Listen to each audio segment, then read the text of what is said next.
That? Is Keith going to be here this morning? Well, sorry. Liven up the crowd.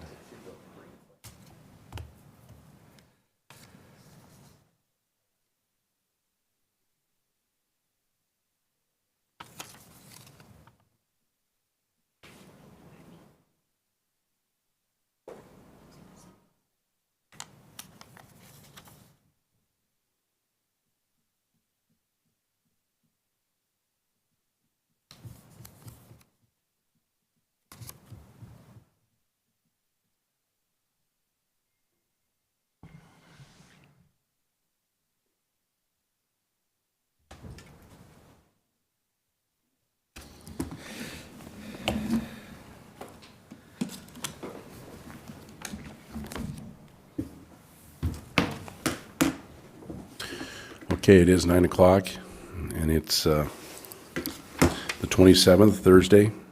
I'll reconvene the workshop and start with Mr. Erdman. All right. First, we have the solid waste budget. Its revenues consist largely of Department of Ecology grants, the LSWFA, and the SWMCLCP. That's the lion's share of the budget. Plus, we have some local grants, entitlements, and other payments, CPG matching from Pasco, Connell, Mesa, and Clotis. Some solid waste services from Basin Disposal. So largely the CLCP pays for the litter crew, and the SWIFA, as we call it, pays for the general solid waste expenses such as waste reduction, moderate risk waste, organics, and planning. That's quick. Pretty much it? Pretty much it? That's pretty much it. Is there any questions?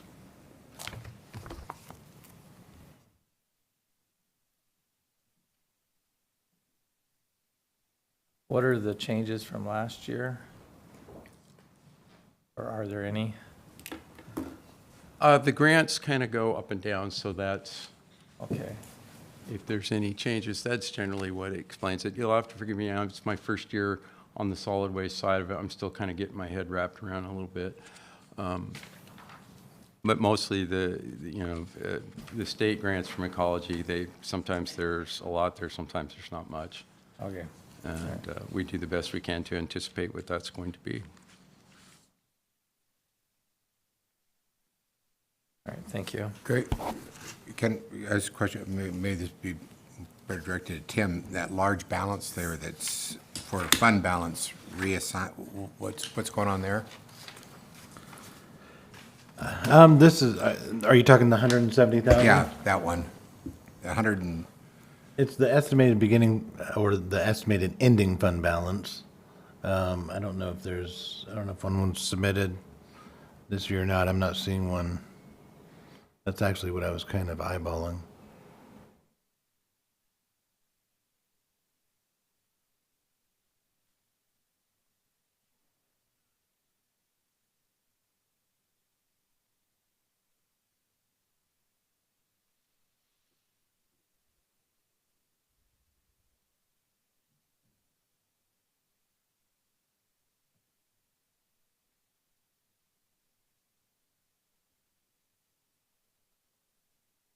Oh, I mean, they have it looks like they don't have an estimate for ending fund balance and much less of a beginning fund balance. So I'm not sure if the thought is there's not going to be much to start with next year, or if that, I mean, perhaps that needs to be adjusted up slightly. I'd have to look into it myself. I don't know if anyone else knows right off. Right now, I think we're waiting on some reimbursements from Department of Ecology. We kind of had some miscommunication with them, so we're working that out. So I don't know that we know exactly what the ending balance is going to look like. well, that's the best estimate there. Okay.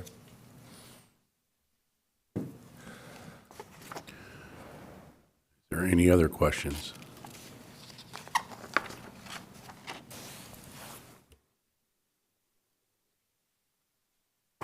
Okay, that was solid waste. We'll move down to county roads. All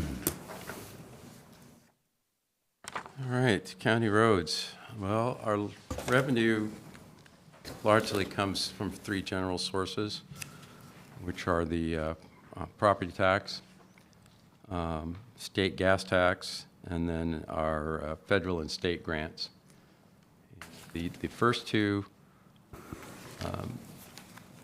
well, I'll start with the last ones, the federal and state grants. Those particular funds, with the exception of the county arterial preservation program, are project-specific and tied to a specific project. So they can only be expended on those earmarked items. And it's a little different from a lot of things in that we first have to expend the money and then be reimbursed. So we have to have at least a cash flow of initial money on pay estimates on projects to cover that, and then we are reimbursed through those grants. The property tax and this state fuel tax, those are used to basically pay for our general engineering services and our maintenance activities, which would include preservation outside of the cap and gravel road maintenance and just general repair. That's the more flexible part of our budget. We can adjust that as we need to pick up whatever problems that come up during the year.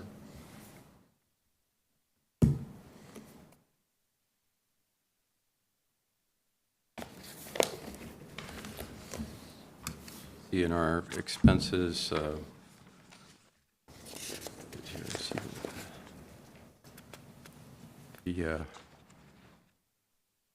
that we expend, about approximately 4.3 million in maintenance activities, and or actually, excuse me, 6.1 million in maintenance activities, and then we'll have about 4.3 million in capital improvements.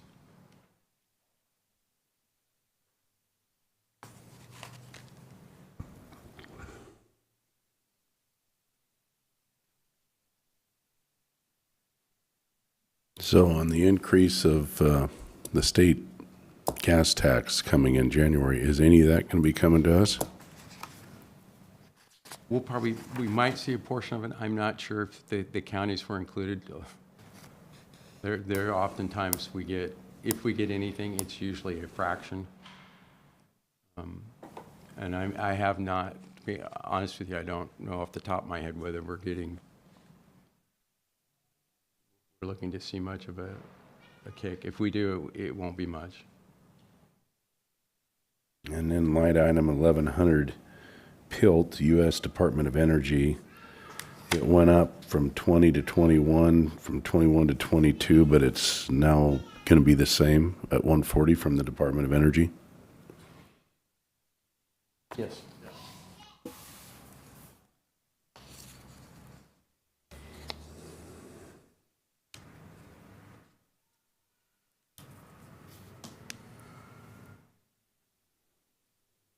So how much of that work that we have to pay for and then get reimbursed, how much do you think we have during the year that we've got to come out of our account with and then get reimbursed for?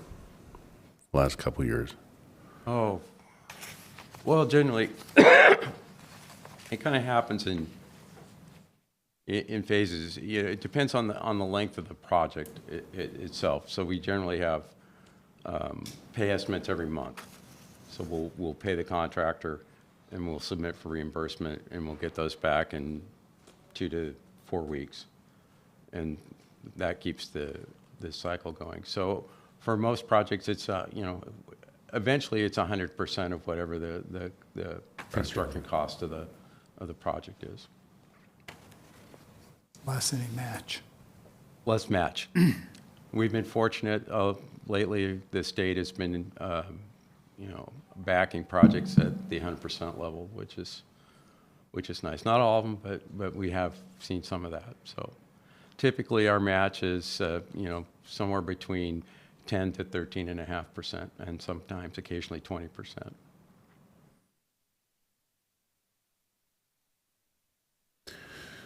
In order to get that match, we have to have our portion available at the beginning, Yes, I correct? have to be fiscally constrained and responsible and have the money. How many projects have we missed out on because we didn't have matching funds? Well, that's a little difficult to answer because grants are competitive, so you don't know. I'll be honest, there are times when I have passed on going after grant money because I didn't think that we had the Money available? money available to do it. Or, there's a certain amount of capacity that we can take in capital improvement, both financially and personnel-wise, and just, there are only so many days in the calendar year, so we have to be focused on what we consider to be and what the board considers to be the important projects for the county. So we focus our attention on those things, and some other grants that come along, we might pass on because, it takes considerable resources on our side to get ready for the grant, plus to manage the grant and have the cash up front. So, we look at what our financials are, and we base our chasing of grants based on that. If your staff is fully engaged, you don't have capacity to do additional projects whether you have the match or not. It's just a And- reverse way of saying what you're saying. Yes, although, we do have the capability of using consultants, and we have in the past in situations like that. I try to keep things in-house as much as possible. It's- For the whole project or just for the grant application? It 'Cause if depends on the nature of the grant application and the project. We've used consultants in both roles before. Generally, we will have them do preliminary engineering work, which may be to chase the grant or to do the design work for us, and then we generally will manage the construction side of it ourselves. Because we like to be in control of the projects that are being built in the county. So maybe you might have an example of something that you passed on project-wise that you had capacity to do but didn't have grant or match money for. Well, again, sometimes it's more of a, I mean, I see all these things, they flow through the cog, and I'm going, I don't see that you've missed any. well, we try and stay on top of it. Some of there are some grants out there, especially in the federal world, that the amount of work you have to do to get the grant prepared isn't worth the return investment that you're going to get from the grant. Right, but you didn't pass on it because you didn't have match money. You passed on it because you didn't want to invest the staff time to do it, which I think is a good decision. Yeah. But I watch this, I haven't seen you lose opportunity for lack Well, of match. we've It's been- been lack of staff, is what I've been told. Oftentimes, yeah. And we're working on that. We're building Okay? up, so, we Yeah, I just don't want to give the impression that you have missed out on state and federal money because you didn't have match money. That's not been the limiting factor. No, and it's easy. It plays into the timing of projects, yes. Yes. But to lose a project or lose state or federal money because you didn't have a match, I've not seen that, so. No, and we haven't for some time because we've been pretty good about picking and choosing what we go after. Right, yeah, you go after the high value, I get that. Yeah, and we have some sources of funding, RAP, the federal grant system through the COG and stuff. There's a cycle with those, so they're somewhat predictable, so we're ready to go for those. Some of the other grants just kind of appear out of nowhere sometimes and may not be, like I said, worth our effort to go after them, or in some cases, we may not feel like we have the funds to go after them. But generally speaking, the major parts of our grants, we know their cycle, safety money cycle, and that's really regular. That's every 2 years. Very predictable. Very predictable, and it's pretty much about the same amount, although it went up last time. So But, it's, you know, generally, we kind of know the figures that are going to be there, and we know what projects to point in that direction. Yeah, it almost seems like most of the spending turbulence in Public Works has more of the ability to obligate funds on projects in a timely manner based on ability to get all the pieces in place, and sometimes you don't have control over those pieces. Exactly. And that sometimes causes us some cash flow issues, because it's not so much that we don't have it in the budget, but sometimes if things come at the wrong time, you know, we get the lion's share of our majority kind of in two parts of the year, in the fall and in the spring. And in the summer, when we're the most busiest, it's pretty thin. It's also when we're forking out a lot of money. And so, yeah, It's complex, yeah. is to say the least.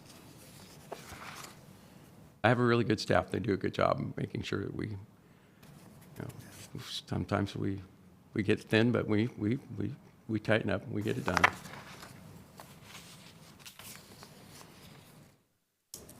Any other questions?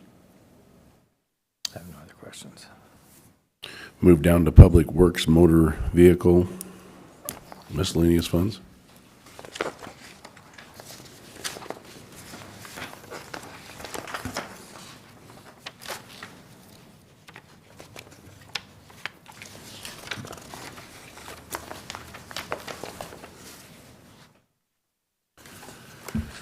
So, you know, motor vehicle is our equipment rental and revolving fund.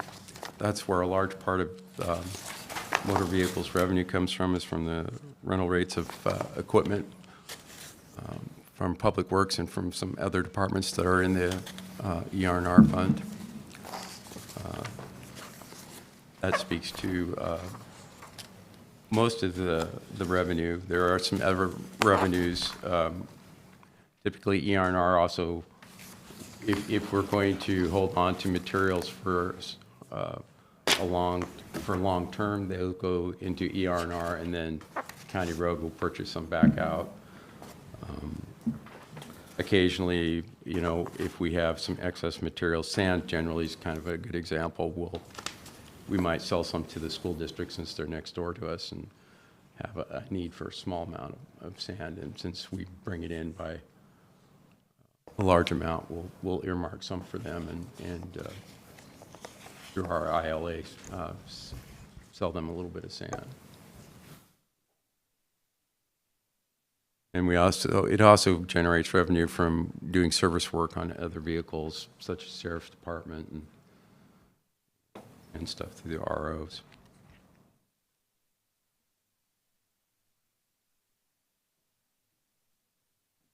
So they're tied pretty close to the hip with us at County Road.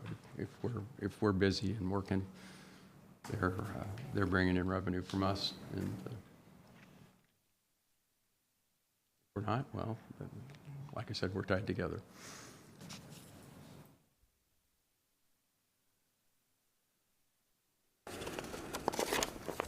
Questions?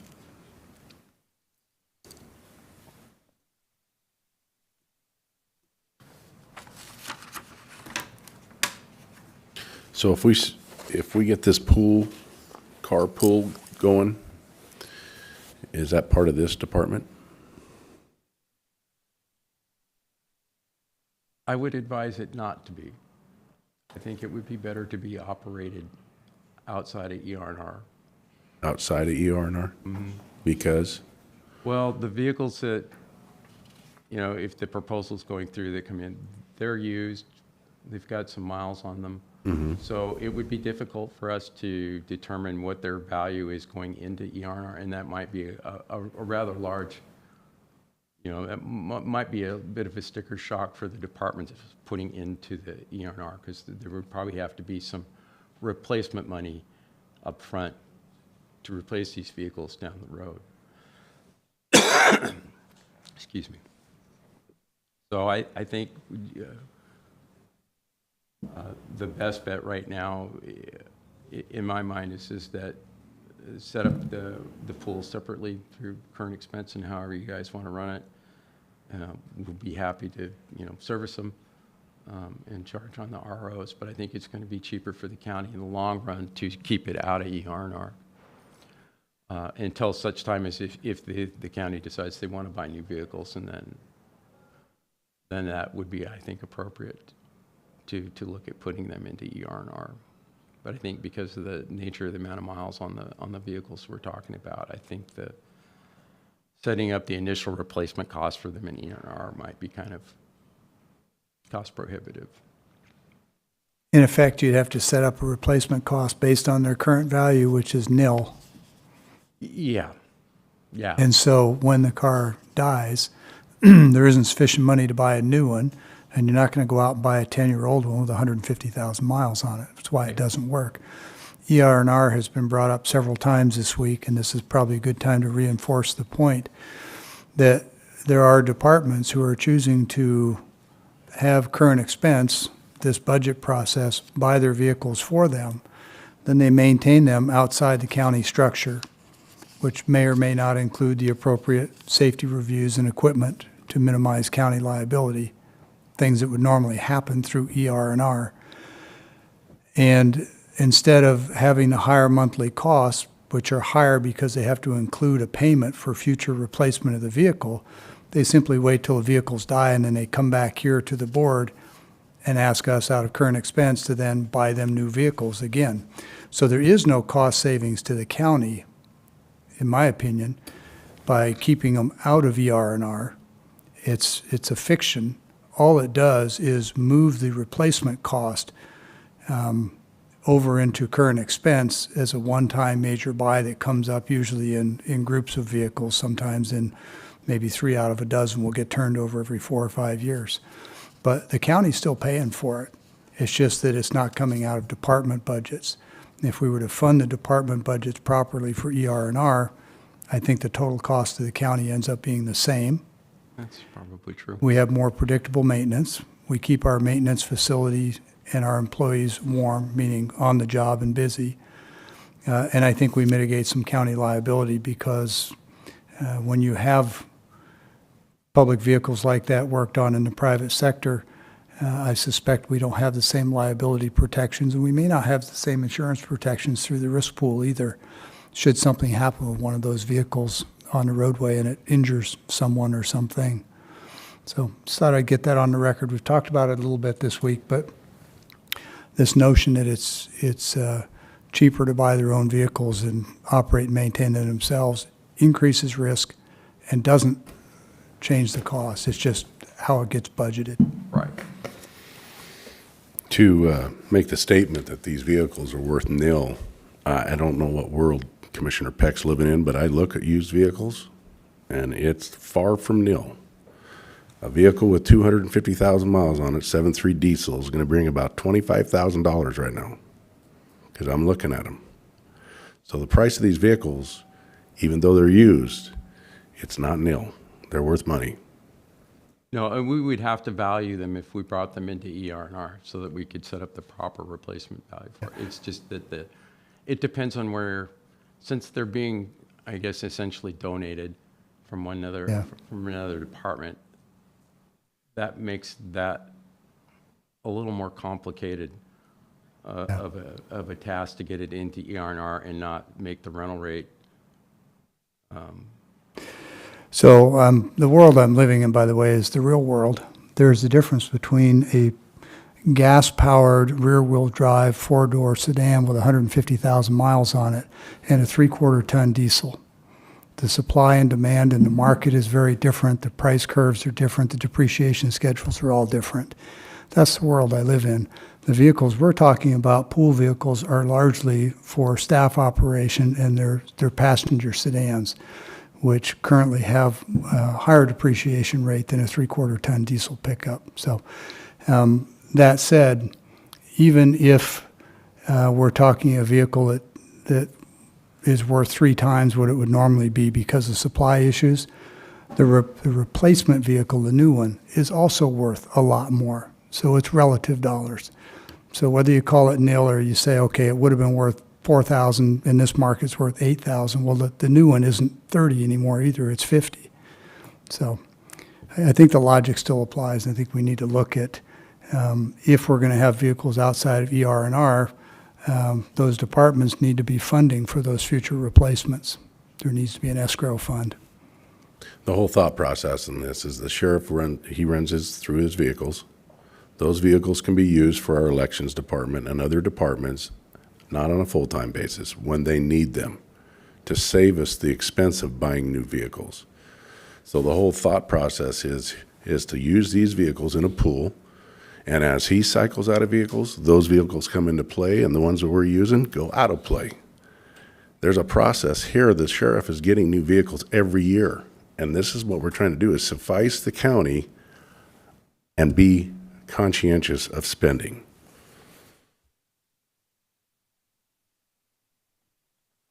Now, whether you want to run it through ER&R or not, they are already in ER&R, correct, under the sheriff? So they are No. not. They're Sheriff's not. Department is not in ER&R. Okay, so there's the situation. We got to figure out how we're going to utilize or where we're going to put these vehicles. But I think this would save the county a lot of money by utilizing these vehicles that still got life in them for the purposes of the elections department, of our assessors department, that they need a vehicle every now and then, not full-time. This is exactly what we've been doing. This is nothing new. These vehicles that are coming off of other departments are being transferred to other departments, or being shared, or being pooled. So there's no change there. That's the current practice. But the purchase of these vehicles out of ER&R, when they come up and have to be repurchased, it comes back and it's a big hit to the current expense budget, where whether they're in ER&R or not, there's money being set aside each year for their future replacement. That's a responsible way to budget it, I think. Otherwise, if I'm a department and it's coming out of my budget, I'm never going to put anything in ER&R. Why would I pay so much more if all I have to do is pay for the maintenance on the local market, and then when it comes time for a new vehicle, come back to the board and say, hey, I need you to buy me new vehicles? I mean, why would you? So that's rhetorical. I think we both know what I'm saying. Is there any other I questions? was under the impression that these pool vehicles would simply be replaced by the following vehicles relinquished by the sheriff, and that at that point, the decision would be made if the car was not worth fixing, they would just get rid of it and bring another one in from the sheriff's department, because they're such part-time use cars, vehicles. Yeah, and that's outside my, But what would right now. What would you say? Where should these go if they're not going to ER&R? What general expense is what you're saying? Yeah, I think that's, right now, I think that if we set it up, I think that the mechanics of setting up an ER&R the way they currently, since they are not in it now, there's going to have to be a buy-in into ER&R for the replacement cost of the vehicle.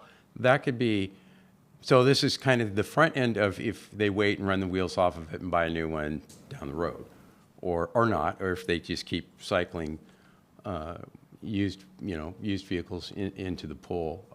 Right now, I'll do some more research on that and talk with the County Road Administration Board and get their view on it. But right now, I think it's going to work a little smoother for everyone if it stays out of ER&R right now. And all we want to do is run it through the shop for the Right, liability. and we service non-ER&R vehicles all the Sure. time. We service the sheriff's vehicles, and any vehicle that is, that the county owns, we're more than happy to Mr. service and Davidson. take care of. Quite simply, to address some of the concerns being brought up, one of the easiest ways to address the issue that you're talking about with replacement value is when you set up a pool for the very first time, all vehicles that go into the pool are brand new. Correct, and that's typically They how. just have to be brand new, and then you start paying on them the day that they go in, you start buying the replacement. That just makes it simpler. It's really interesting when we talk about this vehicle usage, because there's so many different departments in the county, and there's so many different uses going on. You got the assessor that's constantly out, they got a car for every appraiser, and they're out doing their job. You got the sheriff, but then you got these other people that need it on a seasonal basis. Then you got even departments that even need it less than that. They just need it for some travel to conferences and trainings and things. And it's really kind of like we talk about everybody like they're kind of the same, but the uses are really different. And quite frankly, sometimes I think you can just pay people mileage too. and they drive their own car if they're simply going to training, and you might be cheaper off doing that. And so we really kind of had to say, or I know that there's some counties will actually have a few cars for pooled use, and they're charged a day rate. So they're not paying an ENR fund. Right. They actually pay a day rate, just like they went to Hertz or something, right? So there's a lot of different ways we can kind of skin this, and Kat, and I think that we got to kind of take a broader look at things and see what departments are wanting to do. I think the auditor made a good point yesterday. It's not one I've heard made before, and it has to do with these infrequent uses. And in this case, he was talking about staff collecting ballots from ballot boxes, which only happens probably 2-3 times a year.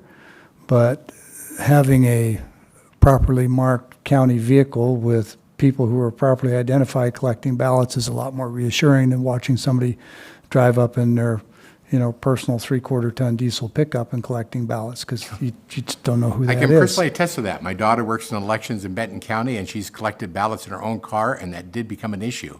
People Right. seeing a car pull up Sure. in front I of just City thought it was Hall and then just a load the good ballot point. box makes you wonder if I need to go rewatch 2,000 Mules or something, Yeah, well, we hadn't heard that point made before, and I thought it was a good one. Yeah, no, it's a very valid point. Speaks to the varying uses and the fact that a few pool cars probably is a reasonable thing. And we've been loaning them out to, or turning them over to other departments, as opposed to turning them over to an independent entity known as the vehicle pool. Right. Which could be in ENR&R, or it could be out. You could do it either way. It's just a matter of whether you're going to fund the replacement. Right. As it is now, we're funding the replacement by, instead of capturing post-use or end-of-life value from the cars being turned in, you put them into the pool. But then it's current expense that turns around and pays for the replacement vehicles for the sheriff. And so we're paying for it either way. There's no escaping that. So if you were to, in a good year, buy a vehicle and then the next year another vehicle, so that you stagger them a little bit and start with new vehicles, you absolutely could run them through ER&R. And for me, the idea of putting our employees on the road, traveling across the state, overpasses and winters, those kinds of things, kind of like the idea of the county overseeing that liability and that maintenance, but just a thought. Maintaining departmental relations with the ER&R fund and whether they feel that they're getting the proper rate is always a challenge, because even when you start at Benton County, prices of cars increase. And sometimes you can actually be looking to buy a replacement car that costs more than your replacement funds that are available to it. And people don't like those type of situations that come up, so that then they have to downscale the car that they were replacing with because they didn't have enough money to buy the car that they thought they were going to get. And it can be challenging. I think we're probably in that situation right now, aren't we? Or car costing. Replacement yes, costs. there's two issues going on that side. Is one, yes, there is some inflationary costs. Probably even more significant than that is just the logistics of getting anything, and that's part, it's playing a little havoc with this, budgeting for ER&R, because, we have an equipment list. We expect we'll take delivery on this equipment, at a certain time, but now all that is up in the air, and sometimes we'll order something, we'll order something in 2022. We might not see it till 2024. So do we plan to pay for it in 2024 or 2023? Because what will come and get us is if we're planning on it being in 2024 and it shows up in 2023, we may not have the resources planned out at that time. So the logistics chains really used to be very predictable. We knew what the turnaround on when we had equipment orders and stuff. Some stuff they're telling us, just don't even bother right now. We're out. I think if we ordered dump trucks today, we wouldn't see them until 2024, 2025. Wow. Yeah. That's at least the last I heard. That might have changed, and hopefully, they'll get the logistics chain sorted out soon, because it's difficult on the material side, parts, you know. And of course, the fuel costs are, you know, Yep. which does play out in the ER&R rates, because, you know, we do a 5-year average, so it kind of levels it out, but you're going to hit a peak. And then, you know, and then it's going to take a while for it to dissipate if and when fuel prices go back down to something rational. So anybody that is in ER&R, and they've already had the rental rates for this coming year sent to them. But, you know, you can probably better plan in 2024 and 2025 that they're still going to be higher because of fuel and the logistics of getting parts and stuff. Everything's expensive and time consuming. And the cost of outfitting certain vehicles that might be specialty type equipment, those outfitting costs continue to go up, especially. Oh, yeah. And they're very hard to predict. I remember a funny story in a county that will remain unnamed, where we bought a pickup truck for the coroner that didn't even have a canopy. He objected to using that in his services. It looked kind of bad. Yeah. Bringing bodies back in an open bed truck. So we had to take that truck back and get it properly outfitted. And it costs about twice as much as it originally did when you get it properly. Yeah. So Craig, if another line here is, I know that you guys have started a gravel pit up there by Mesa. Is that correct? Is that yours? No, I believe that's South Columbia Irrigation District. Oh, that's the South- County currently, as far as, except with which is a skibbed pit, we don't have any quarries of our own right now. Okay.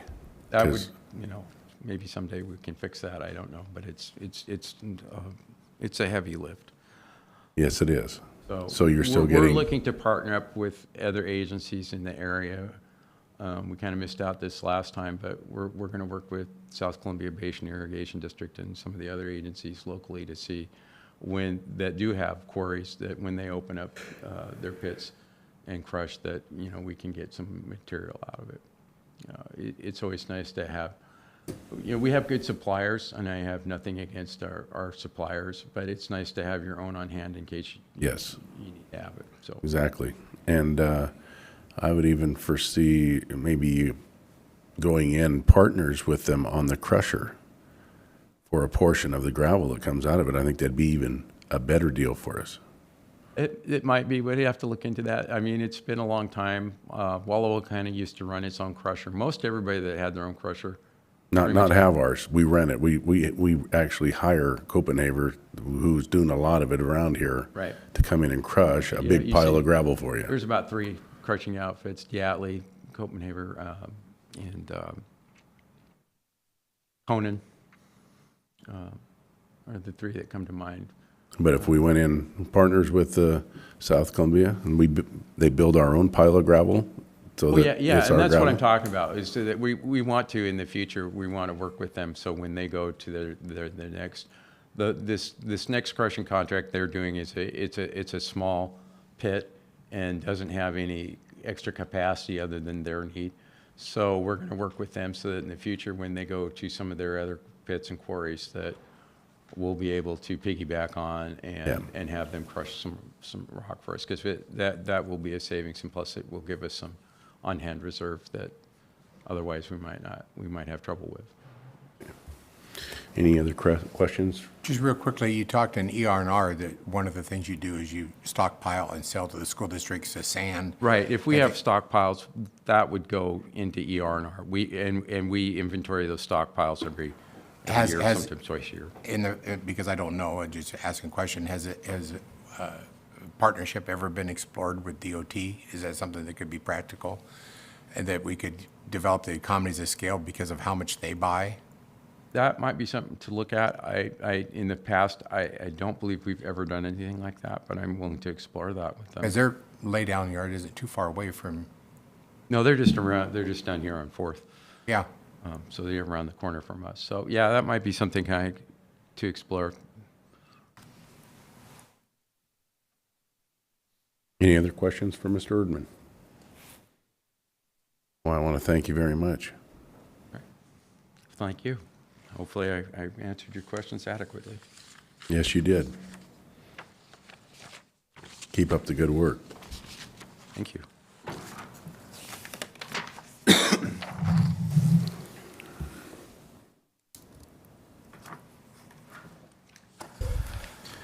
Okay, it is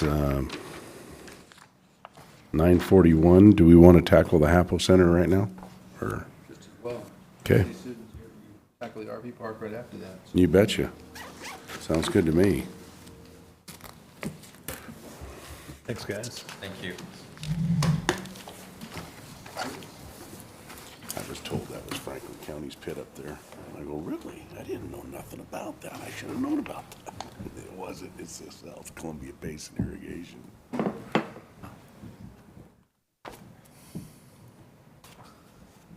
I gotta figure out who told me that and correct them. Well, when Bill Bennett was alive, he was always trying to say the county should buy gravel from him. So I don't know what he Who? has out there. Bill Bennett. It's right there at Connell. Yeah, yeah, they got a good pit, and then Misa's got a good pit up there too, which The it sound of wouldn't be bad on our happiness. part to have it all over Sound the of place, so happiness. you're not traveling your truck so dang Right. far. You got piles everywhere. That's where I'd like to see us at.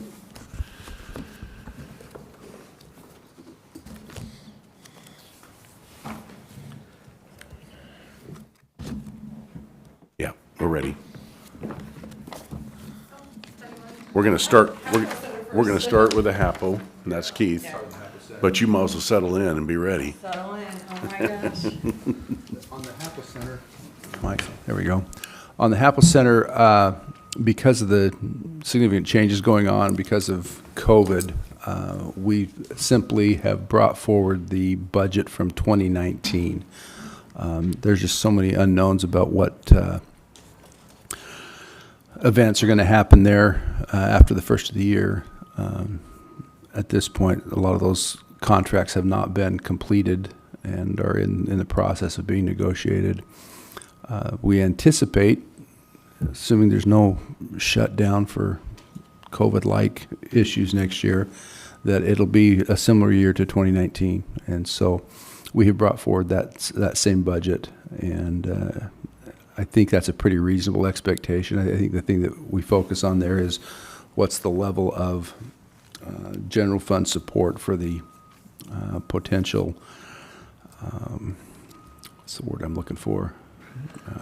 Is it salary and wages? That'll change now. Yes, most of that will be going down to contracted services, so that number actually will drop. We will Yeah, it should go be down. saving, yeah, certainly from the salaries and wages, but you'll see an increase in professional services, but it won't be a one-to-one change.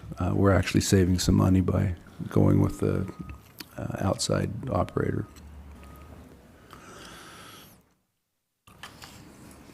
Okay. Any questions? All the events are still going off as planned? Oh, yeah. Nothing's? Yeah, they had a busy weekend last weekend, and I think got a couple activities this weekend. So, yeah, Good deal. it's still operating. So now we'll move down to the RV park.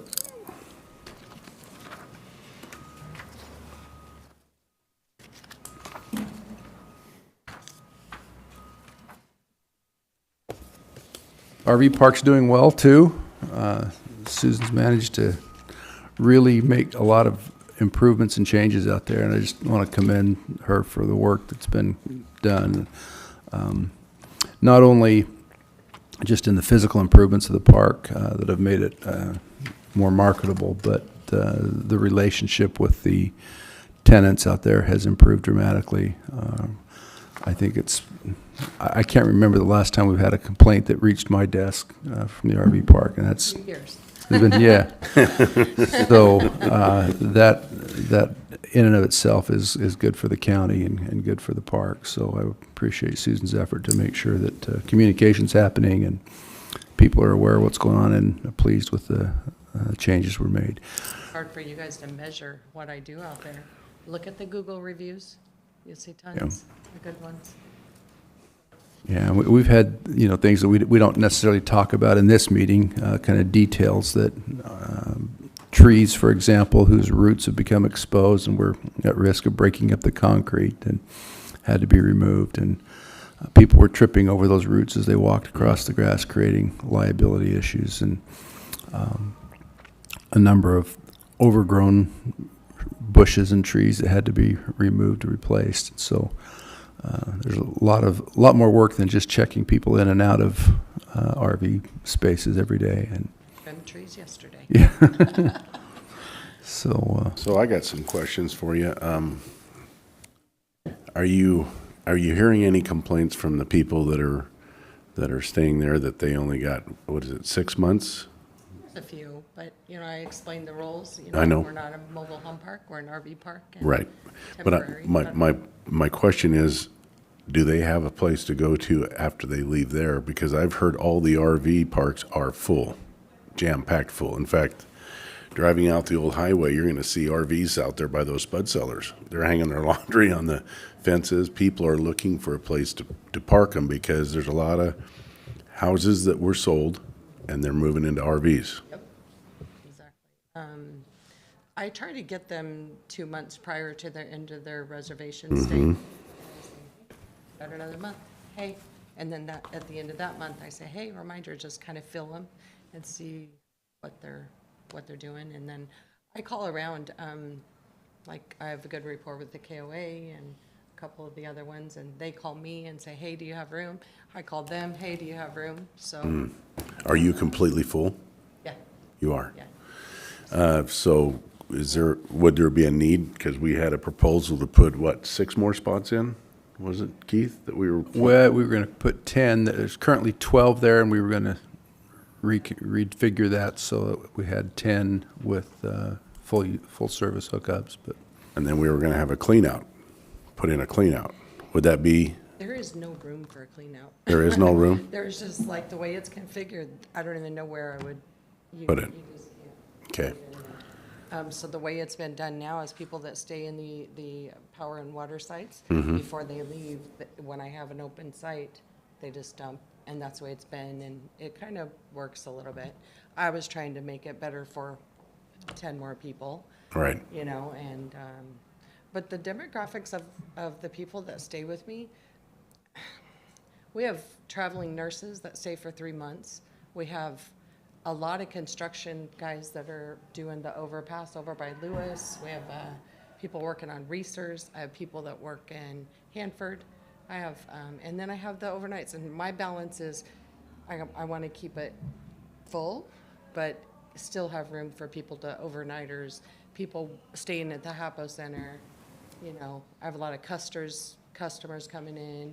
So my job is the balance.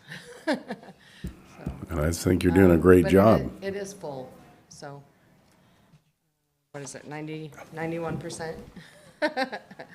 So, Well, that's definitely showing you're doing a great job. So thank you. I'm only as good as the people in the park, though. We have a lot of good people, Yep.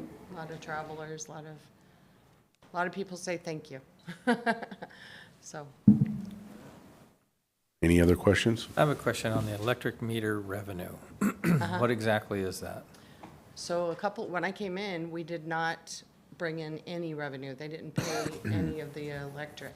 And then I'm like, no, we need to, because my bill's like $12,000 or whatever. I'm like, we need to get some of that money back. And so we introduced percentage. So we're not making any money. It's just what the electric bill, we're sharing it with the customers. So that's what Okay, that that revenue is answers about. my question, because I don't believe you can charge for electricity unless you're an actual It's just a utility direct company. pass-through. So they're metered. They check 'em- I check it when they move in, I check it when they leave, or at the end of the month. All right, so you're selling it to them at your cost. And not the full rate. You're only getting a portion of it, right? Or We're not making any money. No. It's just, are you collecting everything they're using? Okay, yeah, it's metered. okay. So, except for the power and water. So they stay out there, the meter, we don't have meters out there. So they get free electric out there. Are they charged a hookup fee Hookup fee? if they're hooking up to power? I only ask this because I know that like in the, Nope. As That's much another reason businesses why that I wanted to travel make with that it. change. I get charged an unbelievable amount to hook up, but I don't pay any electricity. But I know that the hookup fee far exceeds the amount of electricity that I use. They don't pay sewer, they don't pay electric out in the power and water sites. Well, it's one way to get maybe some of that money back that you are spending in electricity. You may just charge them a hookup fee. And then I just wanted to make it nicer out there, you know, they were built for horse trailers, so people cram in there. But they happily do it because they don't have anywhere else to go. And then I have a lot of customers from the baseball fields and the softball all summer long. That's a lot of the business out there, so I help. Softball tournaments. Yeah, I was out there for the last softball tournament, and they're using the parking lot over there also, and they're camping right out there. Much, but mine are full, so they stay over there, yeah. Yep. And the hockey tournaments, they generally park a couple trailers in there, which they should be renting from me, but they just kind of park in the parking lot. I don't know. Any other questions? The cell towers, I would imagine those are under contract? Yes. Just, do you know offhand just how many, where are we at with those contracts? How many years out are they? I know that answer. There, we renegotiated I think it was the AT&T contract. I don't remember, it was one of the two. And it's like a 20 or 30-year. Long term. Yeah. Yeah. With that kind of income? Yeah.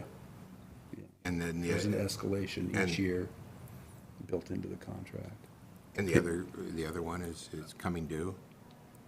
I think it's under a long term as well, but I don't remember how soon. They're not immediate or within the next couple of years. Those are good contracts out that long. They really are. They have asked us to reduce our fee, saying that they may go somewhere else if we don't, and we have. They have that provision in the contract? No, we're told them we're not willing to reduce the price, because those things are becoming harder to find rather than. Do those contracts restrict, I know sometimes cell tower people that are making revenue out that they, competing tower put up, is there any kind of provisions in there that don't allow for, I know I'm asking you details about a contract, it's kind of quite detailed, we could probably talk I'm off not, record yeah, about I'm that. not aware that there's a restriction that we couldn't add additional Another one. towers. That's probably more a function of not having the space to do that. Oh, but because it's obviously must be a good site. The wait, yeah, it is, but they're cornered right there. We'd have to take out some parking or something else to add space for additional towers. So along those lines, Keith, that in 2020, from Singular, we got 30,000.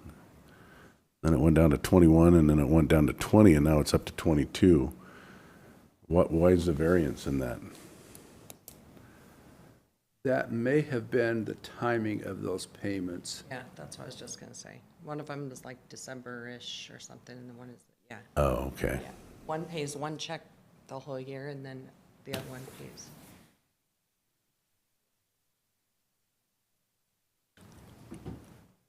There's a company that sends us a letter probably once a month asking to sell our contract to them. But so far, we haven't wanted to do that.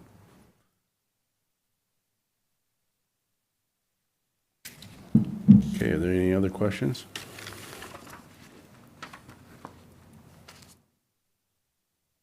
So I'd say, great job, keep up the good work. Okay. Thank you. Okay.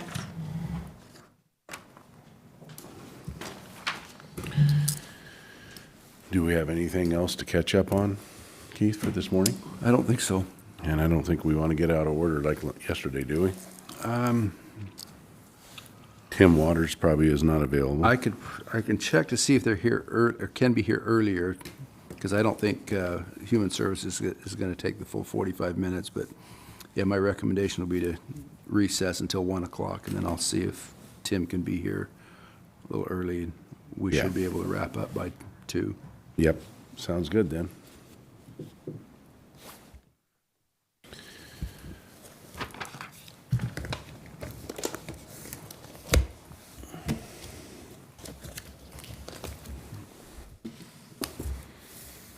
Chairman, want to go into recess?